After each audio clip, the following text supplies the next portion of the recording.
Good morning everyone. आज हम BCom second year के पेपर निगम लेखांकन के अंतर्गत अंशों के निर्गमन के बारे में अध्ययन करेंगे। अंशों के निर्गमन के अंतर्गत हम अंशों का आशय, अंशों के प्रकार, अंश निर्गमन की क्या प्रक्रिया होती है उसका अध्ययन करेंगे।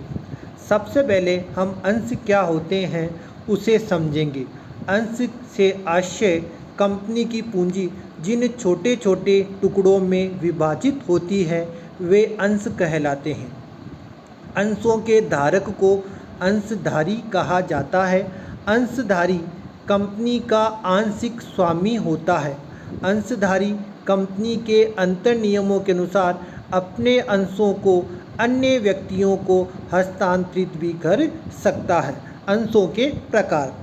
कंपनी अधिनियम 2013 की धारा 43 के अनुसार एक अंशों द्वारा सीमित कंपनी दो प्रकार के अंश जारी कर सकती है। नंबर 1 समता अंश, नंबर 2 पूर्वाधिकार अंश।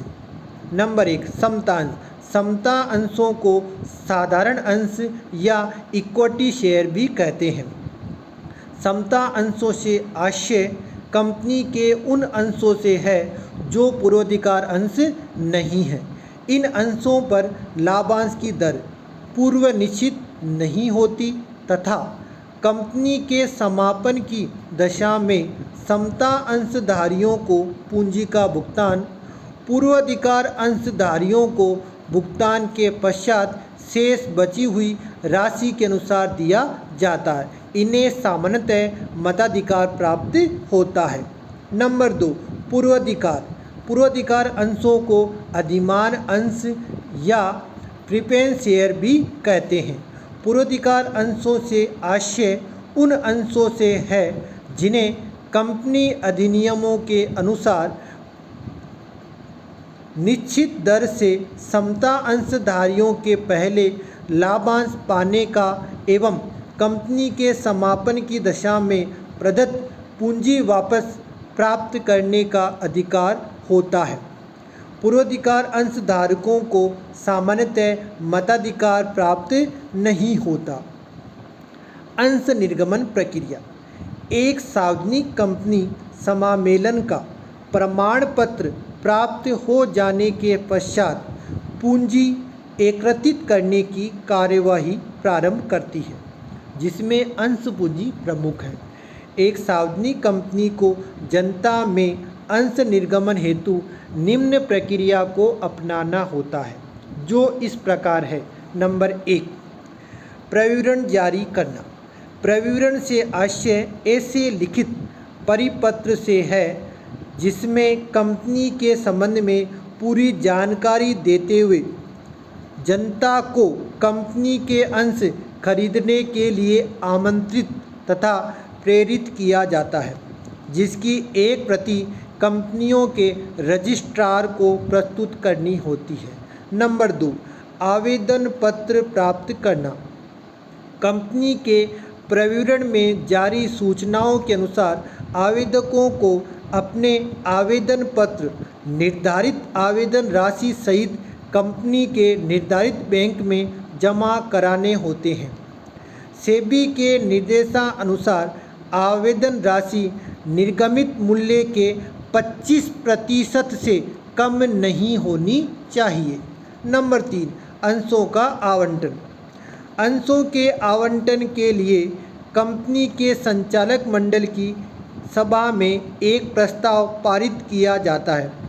जिन आवेदकों को अंश आवंटित कर दिए जाते हैं उन्हें अंश आवंटन पत्र भेज दिया जाता है तथा जिन आवेदकों के प्रार्थना पत्र किसी कारण से रद्द कर दिए जाते हैं उन्हें खेद पत्र के साथ प्रार्थना पत्र राशि लौटा दी जाती है। अर्थात जो उनसे हमें एप्लीकेशन मनी प्राप्त हुई थी वो उन्हें वापस लौटानी होती है। कंपनी अधिनियम 2013 के प्रावधानों के अनुसार कोई भी सार्वजनिक कंपनी बिना न्यूनतम अभिदान प्राप्ति किए बिना अंशों का आवंटन नहीं कर सकती। न्यूनतम अभिदान से आशय निर्गमन के 90% से है। नंबर 4, मांग राशियां प्राप्त करना। अंशों के आवेदन तथा आवंटन की राशि प्राप्ति के पश्चात अंशों पर देय राशि का कोई भाग शेष रहता है तो उसे कंपनी एक या अधिक किस्तों में मांग सकती है।